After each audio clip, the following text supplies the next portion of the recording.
Okay, this is a bee's eye view of nucs, and what I'm going to talk about is when we put splits and we make up nucs, or when you buy a nuc, the bees have to reorganize in there in order to get going again and be prolific. And I'm going to show some representations on how I arrange frames and do things like that that may help you. And again, this program, I'll be glad to send it to you. I'll email it to you. It's small enough that I can do it through the email. I don't have to do a download of it. This is from again, the colony has to restructure in order, and the bees are going to do this because this is innate in them. This is their instincts. They are going to reorganize and do the best they can to get back into sequence in order to survive, because that's their goal. We like to think it's to produce honey for us, but it's not. Now, the nuc logistics, just a few of the things, considerations: 2, 3, 4, 5, and 6 frames, partitioned 8 and 10 frame boxes. I'll tell you what, no, they're downstairs, aren't they, the vendors? Chris has got some divider or follower boards down there that I really wanted to show. I should have gotten one. By the way, all these nuc configurations have been around since the 1800s. They really have. You read Langstroth and Francois Huber, these guys, and once they came up with a movable frame hive, they tried everything. 6 frame, 4 frame, 5 frame, 8 frame, none of this stuff's new. And he was asking me a while ago, we were talking about the day-damp frame, the modified day-damp frame, and the way I look at it is it's already been done, and if it was viable, we'd still be doing it today. Yes? But again, I think they use that more over in England area than they do. Yeah, well, they have the national hive over there, and it's bigger. The national hive is bigger than the Langstroth hive. Proposed use: mating nucs, cell starters, splits, queen validation, queen banks, backups, etc. Everybody ought to have a first aid nuc in their apiary to back them up in case you lose a queen or you need some bees or something like that. Location, the entrance orientation, flight path, all that's important. We don't want to put a nuc in the middle of the O'Hara approach. You know, take it from me, I spent almost 30 years flying. It's a busy airport. And we have nucs in there, you've got queens in there, and you're trying to rear queens. They have to negotiate all of that traffic. And non-bee, her bees, the bees that are not her bees, can pick up on her pheromone when she's in flight and follow her and kill her. They'll do that. So we need to think about that when we're setting up our nucs. I try to, windbreaks are important, and you have to remember drifts. If you've got a sick colony, or if you've got a big colony and we're in a dearth, they can rob that nuc out. And I mean, I've seen them clean a nuc out within an hour. So your first aid nuc should be way separate from your... Well, you don't have to put them across the street, you know, just don't put them between 2 big colonies, something like that. So you give them an area where they can come and go in peace. Because they're going to build anyway. And I'm going to show you some ways. Do you have a question? No. Okay. Entrances, robbing screens. I always put robbing screens on my nucs, always. Never take them off. And the bees in that nuc have no problem. I've seen they carry out dead bees, they do everything they need to do, and the robbing screens usually don't slow them down at all. But it keeps the inquisitive scouts out. And bees are always scouting. They always look for the closest food source to home. Makes sense, doesn't it? And the closer it is, the better it is for them, and the faster they'll work it till it's gone. Distinguishable markings and direction, and I do that. You wouldn't believe what some of mine look like. I don't know if I've got a picture of them on this or not. Ventilation needs: screen bottom boards versus solid bottom boards, vent holes, inner and outer covers. I don't use screen bottom boards on my nucs. I use 3 to 5 frame most of the time. And the 3 frame or mating nucs is what I use. And what I do is on the top of my nucs, instead of an inner cover or whatever, in each corner I put a thumbtack. And that gives me a little space and a little ventilation for the bees to move air. And that's all I've ever done, and it works very well. And of course, they're gonna cover that up with purples. Yeah. You're like, what are you doing? And that really is a sign that, we spend a lot of time on ventilation and thinking about ventilation, and every time we do that, the bees, first thing they do is want to cover it up. And there's a reason for that, because they don't want it. But, we gotta please ourselves first, I guess. Now, temporary or overwinter protection from the elements, water runoff, I always tilt my nukes forward a little bit, especially with the solid bottom boards. Water can kill a lot of bees on bottom boards. Feeding, internal, external, I do top feeding. I have holes cut in the top of my nukes. I feed a quart jar down through there with that, with the old feeder. And I have plugs, and Izzy can tell you this, I just bought a 3D printer. And I've made everything beekeeping on that thing. And one of them is a plug for the hole that I use to feed on the top of my nukes. And it works really well doing that. Of course, I've got gaskets and all that stuff on there. Inspections and frequency, you need to understand when we're doing inspecting a nuke, we need to get in and out of there. Because if scout bees discover them and get in and then work their way back out through the robbing stream, they'll figure that out. So what I do when I'm inspecting a nuke, if I pull a frame out to pull other frames, I always put that in one of these disposable nuke boxes and cover it up. I do that anytime I'm inspecting, and you got a mic. Anytime I'm inspecting, I always have one of them around so that I can put that in there. Is it hot already, Scott? Yes, it's hot. Don't burn yourself. Yeah, I know. That's an old joke. Where was I? Let's see. You were talking about inspections and having. Yeah. You buy these nukes and you get these corrugated nuke boxes, and they're handy for doing things like that, especially during a dearth. And anytime you're going to do a major inspection or a major manipulation of your colony, go through there, find the frame the queen is on, take her and put her in that box. Put the frame next to her, you found her on, in there with her and cover it up. Now you can do whatever you want and you're not going to kill the queen. Queen loss queen issues are the second most bee killing issue besides varroa mites. So think about that. And if you kill a queen at the wrong time, this morning I talked about how long it takes for them to build up and recover. If they have to replace a queen and do this, it's even longer. It's almost 3 months that they need to get these 2 cycles in plus a new queen. So don't kill your queen. Take care and be very, very careful about that. Diseases and pests can happen more often in nukes because they're closer together. They're not as many. They're not as prolific building. And most of the time, like when I make up nukes for my mating nukes, I'm using resources from the older queens. All my new queens are honey producers, and they're building prolifically. So I take the other queen sources and I make them up and make my mating nukes, and they're not as strong and healthy as the new queens are. That's just a fact. So you can get diseases in your nukes very, very quickly. Population increase can happen really quickly. That's why when my nukes get to a certain point, I put them in a 10 frame deep and I use follower boards. And that has worked so well for me. I can't say enough about that.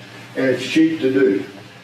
Now, when we assemble a nuke or a complete hive using brood, food, and bees from the same or perhaps different colonies, we're going to disrupt that colony we're robbing from to help these nukes. And we've got to kind of make a choice when we're doing this to pick the right bees to make up the nuke and leave this colony in as good a shape as possible. That's not always an easy thing to do, but I can give you some ideas how to do that. It can take days, more often weeks, for a colony to return to normal levels of the pheromone-hormone balances and the task allocation. That is something every beekeeper should always have in their mind. Now, inspections, I forgot to say something about this. I'm one of the, I'm on the committee of the field examiner for the EAS Master Beekeepers. And the way we look at that, when you're in the apiary, you're in the bees world, are you not? So be careful and think like a bee. Don't be a clumsy human in there knocking bees around and killing queens. Be very, very deliberate when you're doing this and plan it before you go in there. Have the equipment you're going to need to do that inspection with you. I used to, you get in there and you go, oh no, and then you say, well, you're going to go back and get the stuff. And you come back and the bees have kind of settled down and here he is again. And they're going to get up and get feisty and sting you and carry on, and that's unnecessary. Those are stresses we don't need. And then like I said this morning, if we're going to assemble that nuke, we need to have a time frame where they can recover. I had a guy, there's a fellow in Nashville, he's a good friend. He's a retired Episcopal minister from the Bellmead Church. I mean, that's in the ritzy part of Nashville. And he's got some bucks. And he bought an August nuke. And he sent me an email, how am I going to get this nuke through winter? I told him, drive it to Miami. Because it's all, you think about that. They're trying in August, they're trying to get ready to harvest the fall pollen and produce winter bees and get ready for winter. And this nuke, no telling, that's when you buy nukes and you'll see those questions. These guys just throw them together. And they really don't understand what's going on in that box. And they should. It's sad. Once upon a time we didn't see this, but there's a lot of people that have realized there are beekeepers that are very naive and just think bees are bees. And they're not. And a quick story about that, I know a fella, he told me this. He actually told me this. He bought bees off the almonds. This is common. And the way they do that, these commercial beekeepers will say take 2,000 colonies out there to pollinate the almonds. And what they'll do after they've done pollinating, they'll go out there and take the 2 best 100 colonies, take them back to Florida or Georgia or wherever they're from, and sell the rest. So they're selling the junk right off. These guys go buy those bees, they bring them back, they split them, they put them in nukes and sell them to you. And one guy told me that he actually bought the queens from a commercial beekeeper who was re-queening. He bought his old queens and put them in those nukes. And my response was, you're telling me this? I said, you're lucky I don't have a ball bat. Because really, that guy, somebody needs to work him over. There's no excuse for that. Now, 10 weeks prior to the afterflow reduction of the brood cycle is a good time to start nukes. That would be, say, the reduction in the after the flow reduction is going to start in our area about late June. So if you started at the end of April or so, you're going to have a good colony of bees by winter if you do your split. The earlier you can do it in the spring and get away with it, the better off you're going to be. All right, 3 types of bees in a colony. Anybody want to argue that there's more than 2 casts? No takers on that? And there it is. There's 2 casts. That's the queen and the worker. Morphological differences between members of the same sex. That's what a caste is. The drone is just a drone. He's expendable when they don't want it, and they get rid of it. Queen, workers, and drones. The honeybee, the lifespan is 1 to 3 years for a queen. A lot of people only are lucky to get a year out of a queen anymore. And again, that's the number 2 issue of losing bees is bad queens. It didn't used to be. We used to get 2 to 3 to 4 years out of our queens. We don't anymore. I had one queen I kept for 5 years because she produced such good bees, but I had to do a lot of special things to take care of her. Workers, 2 to 6 weeks. We'd like to have them 6 weeks. 2 weeks means they're going through accelerated senescence and precocious behavior so that they're not in the system. 3 to 5 weeks for a drone, and it's less if they're successful mating. And the bee development numbers, I'm not going to spend a whole lot of time on this. I talked about this morning. If the queen lays 1,500 eggs a day, 3 days to fill up a deep frame. Now, something I'm going to mention too about frames, because we're getting into the swarm season, aren't we? We're just about there. Make sure when you go in and you say, oh, they've got room, that they actually have room. A lot of the times, the bees are not using the entire frame. And in reality, we have a 10 frame deep, but they're only using 6 or 7 frames worth of space. And guess what? When they start getting that nectar in there, that space is going to disappear very quickly, and the urge is going to appear. And if any of y'all had teenagers, you know what I'm talking about when I say the urge. And it is the reproduction urge is what it's about. And then they go through gestation and then the swarming. And here's the queen. The time, if we do a new queen, the time for her to produce the first bee is going to be about 40 to 45 days. That's why if we start in early or in April, and the first or second week of April, by the end of the spring flow in June, you can have a box full of bees. And they're going to do well too next year. They'll produce a lot of honey. There's a lot of jobs that bees go through in the hive, and the thing to remember about these jobs, they will either have them or they won't, and it all has to do with the needs of the colony. If they're bringing in a lot of food, they need a lot of bees to receive nectar and dry it and pack it. If they're not, they don't have those bees. But one thing they're always trying to do is keep homeostasis in the nest, in the brood area. Keep that at maximum.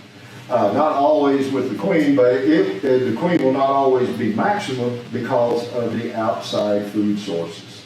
That's what increases and decreases the size of the nest. Let's see here. By populations. In the nuke, they can be extreme very quickly and kill your bees in a nuke. And then guess what happens? These bees get sick from the mites and the viruses that propagate. And what are they going to do next? They're going to leave and go to the other hives in your apiary. That's another reason we keep the nuke, try to keep it separate until we know that it's going to be able to be in good shape. This is the brood math again. It's kind of boring, but at 21 days, she's going to lay 7 frames of eggs. After the end of the next 21 days or 6-week period, the population will have doubled because all of the bees in the first cycle have emerged. And for all of the bees in both the cycles to have emerged takes 9 weeks. The last 3 weeks is when the old age bees start to die off, and now they're in nest homeostasis. Does that make sense? All right. Now, this is I showed this morning how the cycle repeats and promotes it. I want to get to the pictures here so we can start talking. Cells of frame per comb, y'all don't know this. This is, you wouldn't believe how much trouble I went to find this information. I did sit down and count all the cells, you know. But, a shallow super frame has about almost 2,000 cells per side. You don't think about that. And it's less if they produce honey on that, because they make a little bit bigger cell for honey than they do for the brood. A medium is not much more, about 2,250 by 4,500. A Wisconsin super, most of y'all haven't heard about this. That's in between a medium and a deep. A long time, well, not long ago, a lot of beekeepers used to use those because it was a good size and they only had one size of all boxes. And if you've kept bees for a long time, that's a good thing because you can swap boxes and frames and you don't have a logistic problem with that.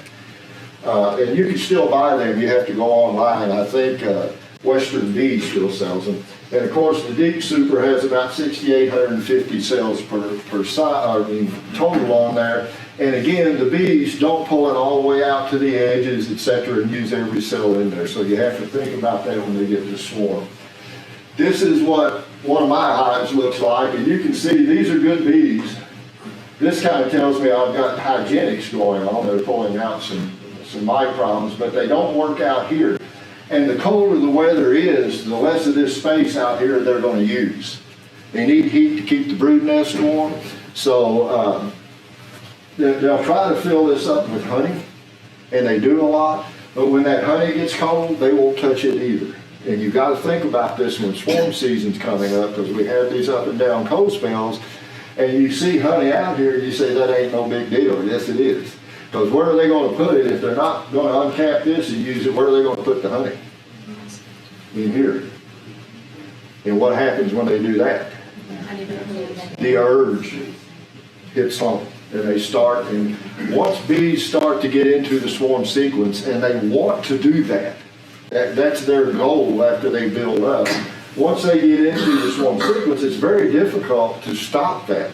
But you can turn that into something that you can use to your advantage.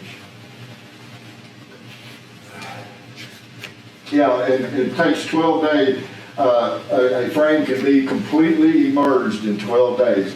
And the way we look at this and count bees, if you see this bee right here, she's long enough, she covers 3 cells.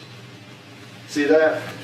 So if we have a frame of bees, that's a frame that's completely covered by adult bees, how many bees are on there? 2,000. So a frame of adult bees is about 2,000 bees. And that's how you can count your bees when you get ready. And this, if you'll notice, we got more down here. So if I'm looking in here and going, this is the time I would build a nuke out of these in a heartbeat. And I talked this morning about how my hives all face east. So this is the south side, and this frame here I just pulled out here. What would you say about that frame? Probably the oldest bees in there, and that's where she laid first. So if I want to make up a nuke, what I'm going to do normally is I'm not going to take this frame, I'm going to take the next frame, because this frame that's emerging right now is going to be nurse bees. And we need nurse bees to keep that brood nest going. And if we take the next frame out to make our nuke up, and maybe the next one, they will adapt to that, but they'll still have the nurse bees to keep the nursery going. And that's important. So we don't want to overdo it on any of them. And 7 frames of bees is a lot of bees during the cycle. And they're normally not going to lay just on totally of 7 frames. They can lay on 9, 10, whatever, and they like to do it vertically because they got the heat to support that. Now, one thing we look for when bees are emerging is cappings. See how they're chewing this? When a honeybee's capping a cell, they will cap it out and then into the center, like that. When a bee inside is emerging, they'll start anywhere. They can grab it, and then the other bees on the outside help them emerge, and they'll start you. This is how we can tell if this frame of bees is starting to emerge. And I'm not going to go over this. This we did this morning. Now we get to talk about representations and renditions of bees. This is the way they're going to look like. My bees right now are looking like this, and I haven't moved. This box is on top. I've got candy up here, and my first maneuver I'm going to do is move this box up and this box down. Anybody not heard of that? Rotating the brood boxes is what I'm going to do. Why I'm going to do that? Because bees like to move up. Let them move up and let them expand the brood area. Now, after they do that, 3 weeks later, and this brood cycle, they've already gone through 1 brood cycle, so 3 weeks later, they produced almost 60,000 bees. And the population doubled, yes. Your phone on the left there, the cluster down in the bottom, right? Yes. So but you'll put it on top. Do what? Okay, the cluster's at the bottom, I thought you said it. It would be on top before I did this. Okay, I'm with you now. Yes, okay. This is after the first rotation. Okay. Now, and then we get to here, 6 weeks later, we're full of bees, and guess what we can probably happening? What would be the first sign that we're gonna have a swarm? What's gonna Queen happen? cells. Do what? Queen cells. Queen cells? All right, what else? They start getting honey into their brood area. Backfilling the brood nest and reduction of eggs and fresh larvae. It'll go from just frames of that stuff just to little bitty areas. Because they're gonna slow her down and then they'll start running her around to help her lose Give her on weight. a treadmill. Yeah, there you go, they'll put her on the treadmill. So when I get to this point, this is a good time to make a split. Take these bees out of here. And you'll have to go through, you have to have some idea of the ages of some of these frames when you do this. It really does help, it's really paramount. I don't know what happened there we go. So, pollen. Anybody ever seen a hive of bees, some of you experienced beekeepers, where you had bunches of frames of pollen in there? And you think, what are they doing? Because they only need so much pollen to raise so much brood. And when you have excess pollen, what would you think the problem is? I've heard people say it's a forager thing. I think it's a queen problem. You're probably having a brood reduction of some type or another, and they're not using that pollen to feed the brood. Or they've disrupted part of that feeding cycle somewhere. So, you could have a problem. So what I do, I save those frames. I take them out of there, I put them in the freezer for 24 hours, and then wrap them in saran wrap to keep them from drying out. And then, when I make up nukes, I put them in there because that helps slow down their need for foragers. See what I'm saying? Yes, that's right. They don't need the food. They have the forage in the hive. And you feed them syrup, that helps that, and we slow them down and we get them back into the task partitioning pheromone, and the pheromone balances sooner than they would normally. And they don't kill and waste as many bees when they do that. Is that clear as mud? When you wrap it, do you just like put it in an empty nuke or something to store it? When I wrap it and I put it back in the freezer. Okay. I wrap it with saran wrap all the way around and I put it in these big seal bags. Whatever, if I buy something, it's got a bag and one of them will fit in, that's what I put it in and take it up. And then I use it later on. Pollen has a very short shelf life. Okay, that's what I was wondering. It doesn't last long. If you see pollen on the shelves in Walmart, it's basically fodder. You're not getting any of the internal germ or anything like that that's in the pollen. That's gone a long time ago. If you freeze dry it, you may get some benefit out of it, but a freeze dryer is pretty expensive, and what I do works pretty well. And this is, looking back, this is the basic configuration of the split. I've got all of these as far as identification of what we're doing, and we're going to go from here to here. This is what I do when I do a split.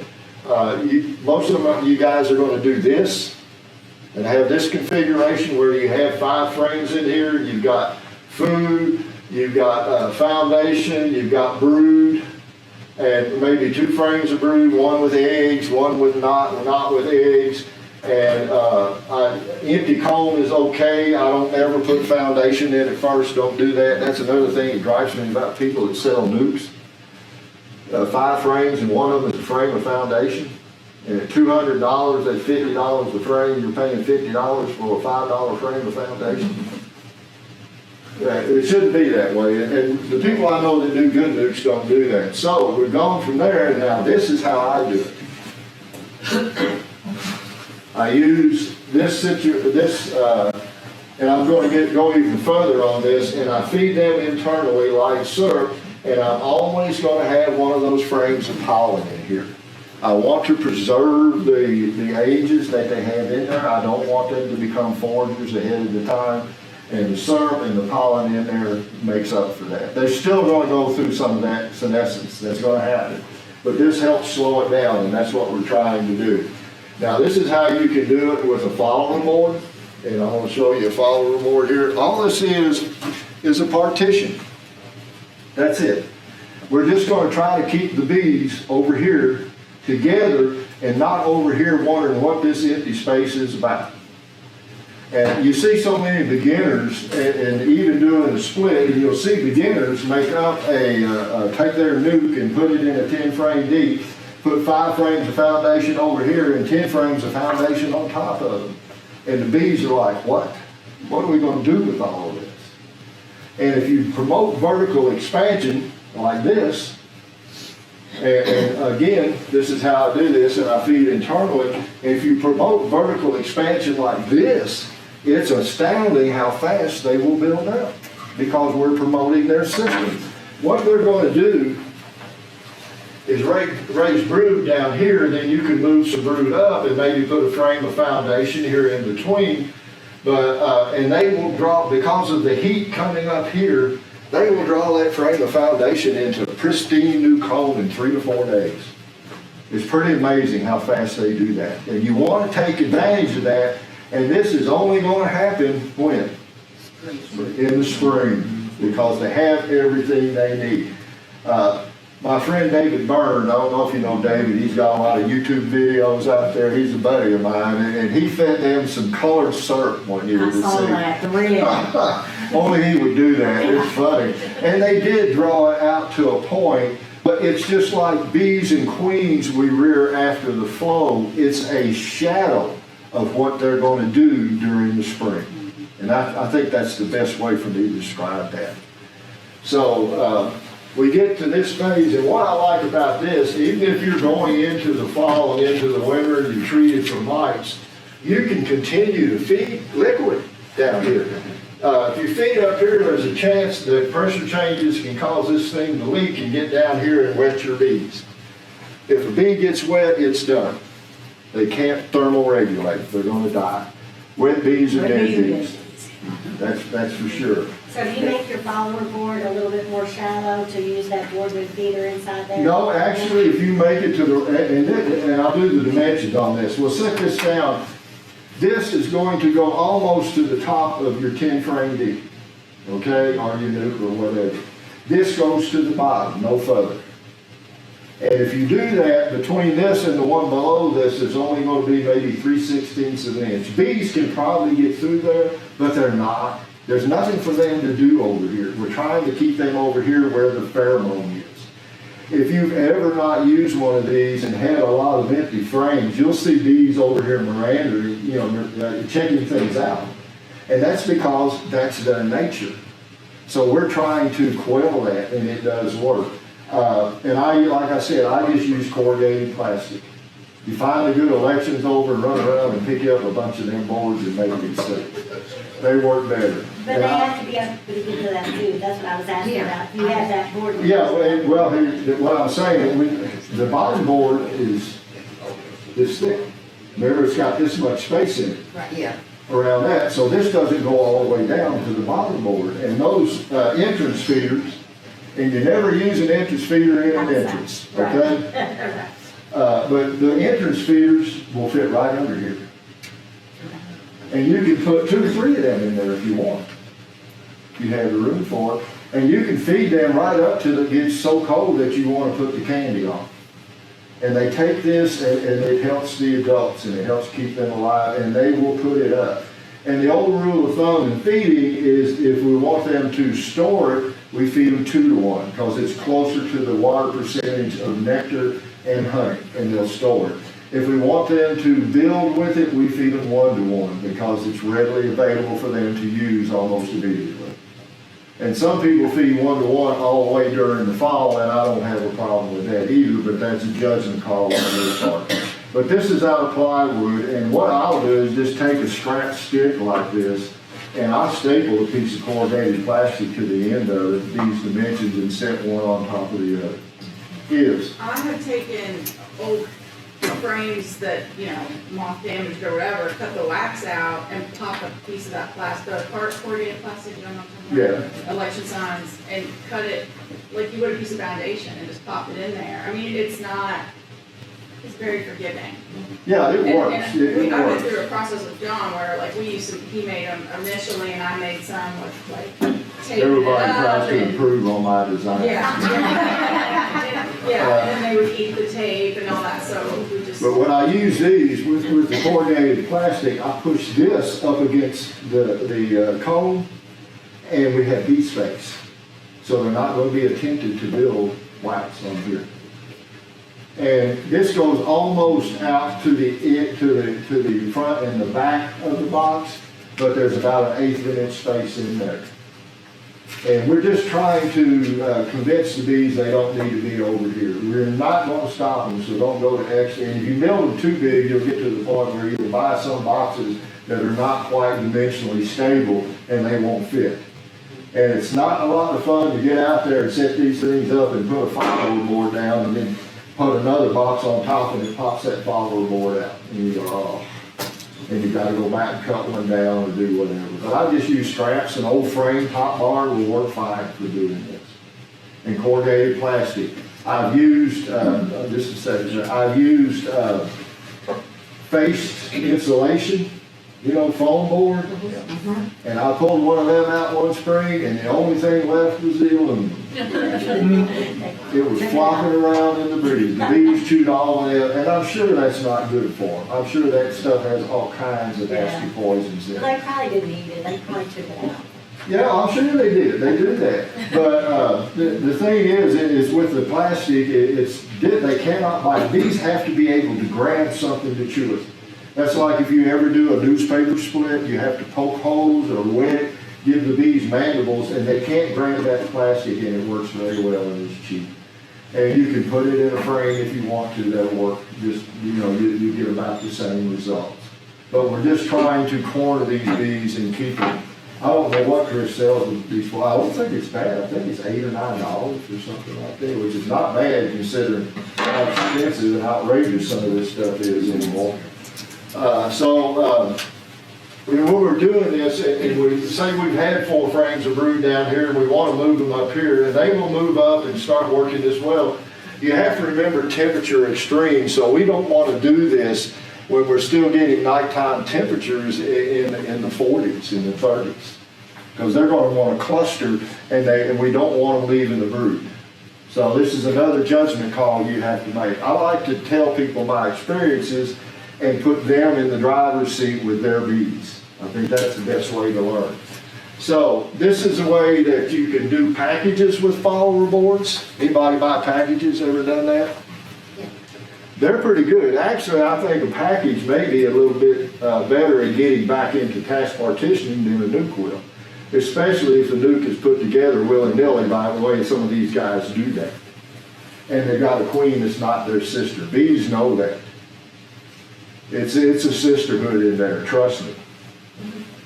And when they do swarm cells, some of the sisters will hold the other bees that are not full sisters of theirs in their cells while their full sisters emerge. And then help them fight their half-sisters. So there's a little bit of, what do they call that? Behavior between children. Sibling rivalry, there you go. That's in the hive too. So, but this is the way I tell people to do, and you can do this, consider you catch your swarm. Do it like this. You put them in there, you've got 5 frames, and anytime you catch a swarm, you want to put maybe 1 frame of comb to get that queen laid, and the rest needs to be foundation. Why we do that? Because the bees, They've already got all that. that's right, the bees have prepared to do that when they swarm. They've taken the bees with them that are going to draw comb and that are going to forage, and the 1 frame that you put in there with a comb is going to get that mated queen laying right away. And you'll pick up and then you'll get them going a lot faster if you do something like this instead of using a nuke. And on a package, this is where I put the queen and I put them down, I shake them in like this. And also an empty top box is a good funnel for shaking bees and doing swarms. A lot of people like to let them walk in, that's fine too, they'll do that. I had a newspaper reporter out there at my house one day, and I had to go to town, and on the way back, darn if I didn't catch a swarm. And when she got there, she said, "Are you got those for me?" I said, "No, I'm going to show you something." So I put a board down in front of the hive and shook them out, started tapping on the board, and here they started walking in. And she was just astounded with that. I got a good write up over that. So, after we're doing step 2, again, this is the same as a swarm, and if you do a nuke, the thing you're gonna have to do with the nuke, you're gonna have to take all these out and put them in this box and do this anyway. So if you do this right now, you're going to save the bees a lot of stress and a lot of problems and help them get back into order again. And again, feeding down here, you can slide this right under. And I actually, I usually just wear a veil anyway. You can reach down in there and grab those jars and use it and don't pay much attention to you.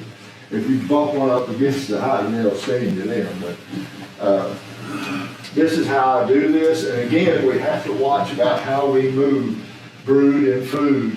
And normally most of your brood's going to be down here, but when you move them up, they will start filling these frames out. And if they fill in one side next to the food, then you need to turn it around to the other side about half, when they got it about half drawn. If you don't, that's when they draw out that wacko foundation with a big clump up here that sticks out and nothing down here and a patch over here.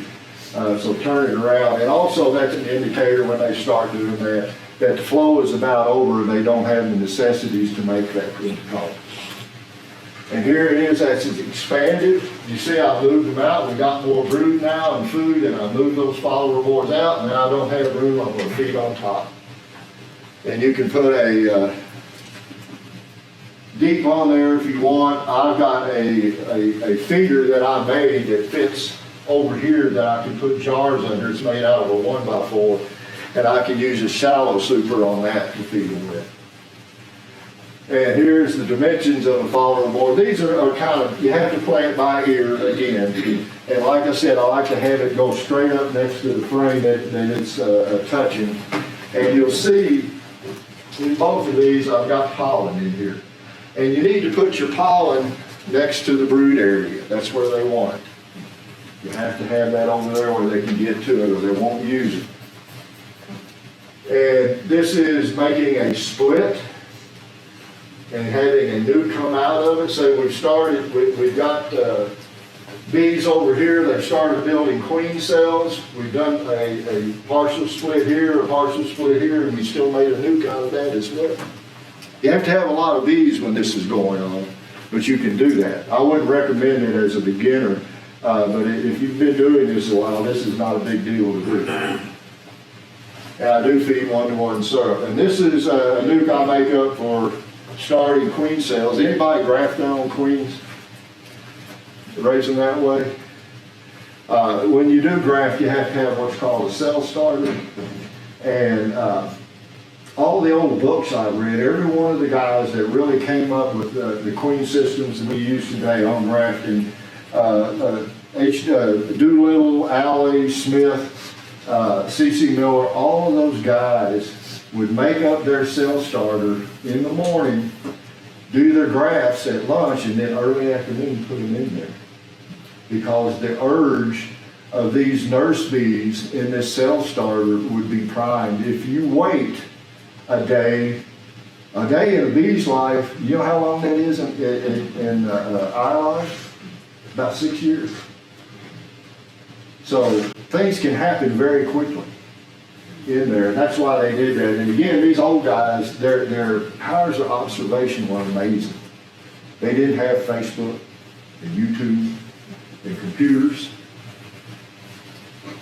All right, now, new queen, we set them up this way. And again, we got to remember it's got 42 days. There we go. Now we add frames and move the follower board as the brood nest expands.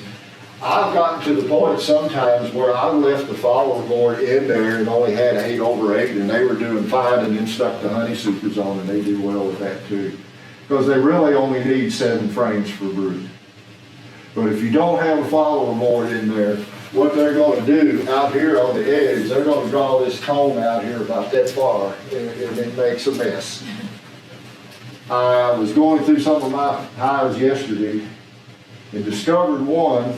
You might remember that, where I forgot to put a frame in one of them, and I didn't. And guess what? In that space, They'll fill it up. burr comb. Yeah. And that's where the bees are, so I can't scrape it out now. And I created that my problem myself, and if I'm gonna correct it, I'm gonna cause a lot of stress. So that's all on me. And the bees are like, ah.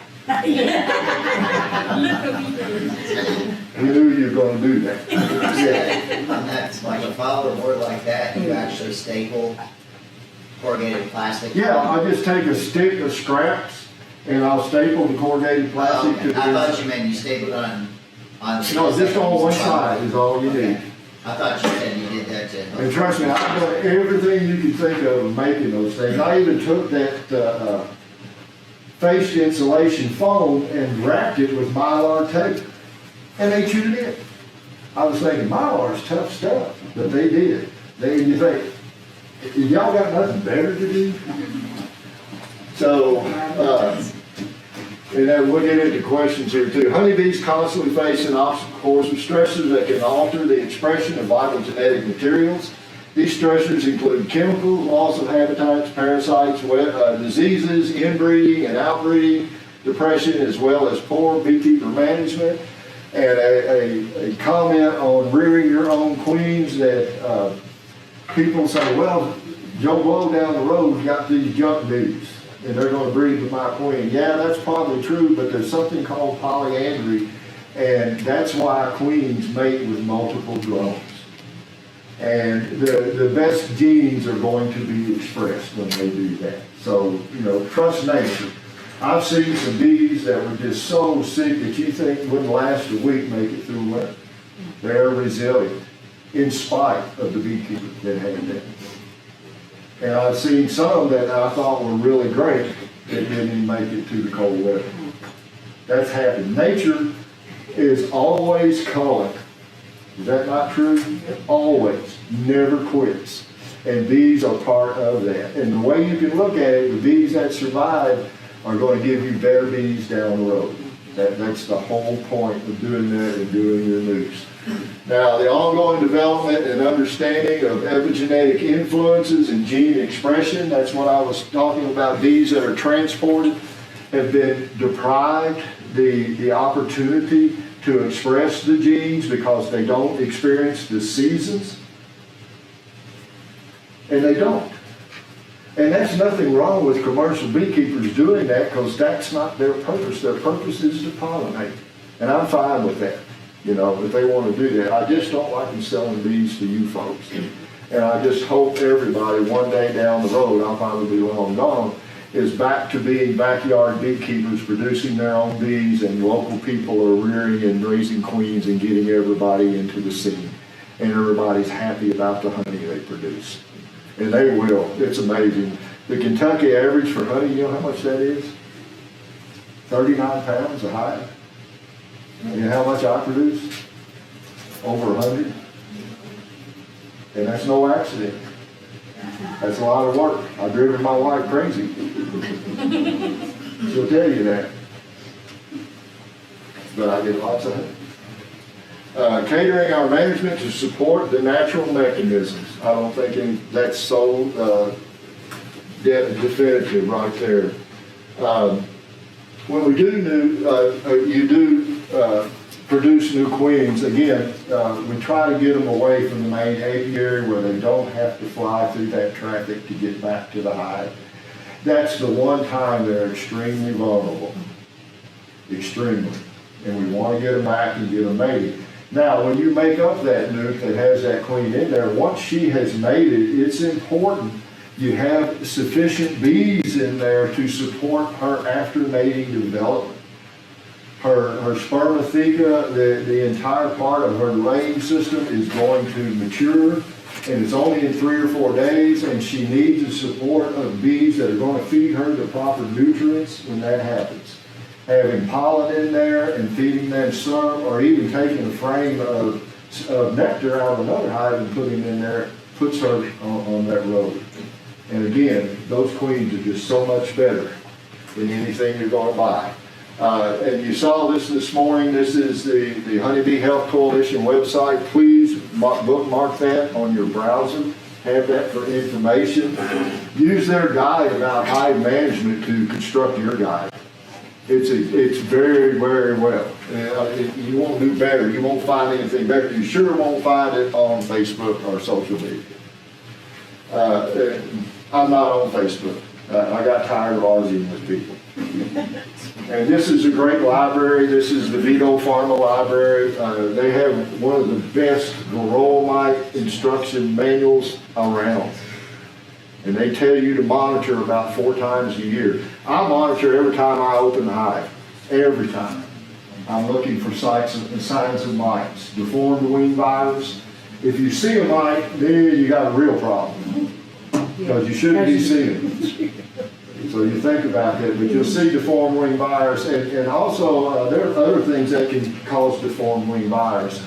But one principle I've noticed when doing my own queens and bees, and I've been doing them for about 20 years now, and my bio out there is old. I've been beekeeping for 25 years, if that bio was 2 years old, is every year my mite counts have gotten extremely low.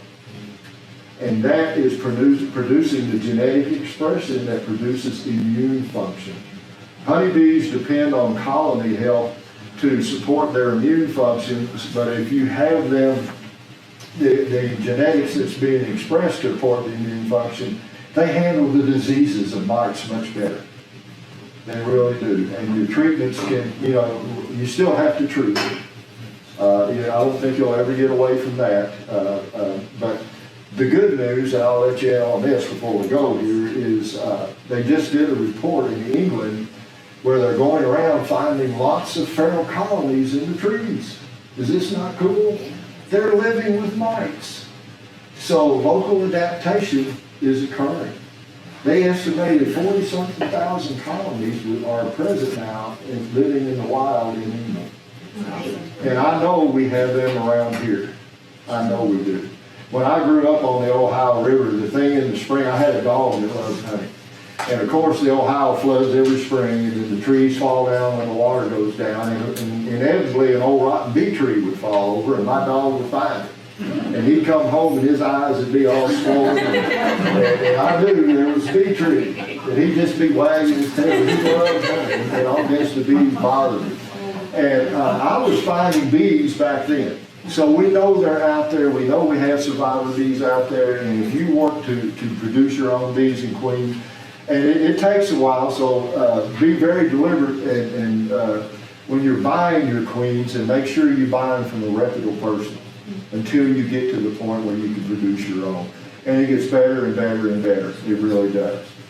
And this is the rock sand, and this is my information if y'all didn't get it this morning. I've got cards if you'd like that too. Yes?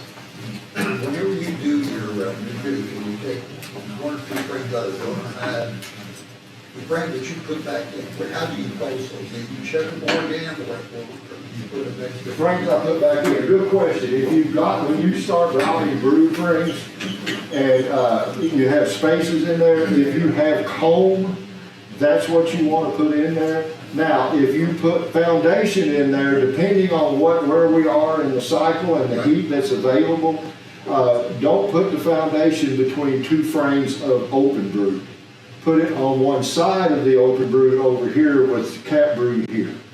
And they'll move back that way. And then again, you probably are going to need to turn that frame around in a few days after they draw it out. But if they have the need to rear brood, that's really a vibrant need, and they will jump on that very quickly. Now, one other thing about drawing comb is when you're going through and you're moving frames, and I know everybody does this, we take one frame out, we put it down, and we're moving frames and looking down in there. You all do that? If you see bees festooning and hanging on each other, have you ever seen that? Don't mess with that frame. They're drawing comb. If you pull them apart, it's like, it took us 4 days to get and 20 seconds, you've ruined it. So just move both of those frames out of the way and go on to the next one. There's nothing on this frame they're drawing comb on that's going to help you in your inspection. That's there's so many things I can relate to you, but little things like that is what mounts up and what makes you a successful beekeeper. Any questions? Yes, ma'am. When you're going into a winter with the follower board, are you putting anything in that? You don't have to. Yeah, I had 6/6 this year Yeah. on top of the hill. And the day that wind was blowing 30 miles an hour with an 8-degree temperature, I was sweating bullets. I said, these are gonna be popsicles when I get up there. Yesterday, when I came by that high coming up here, there was a cluster of bees on the front like that. They had cabin fever just like me. I don't do insulation, I really don't. It doesn't hurt to have a windbreak, but I think if you don't do insulation right, you can create more problems than you're helping. And bees, if you have these follower boards, they're not trying, the heat they produce stays more local and helps that cluster better and they survive better. I think that has really, produced a lot of bees in small numbers that weren't really growing like I thought they should. And sometimes that's just a subspecies trait. You know, they go into winter with small numbers. And you gotta watch them in the spring, because you go out there one day and there's not a lot of bees, you go out there the next day and that hive is full.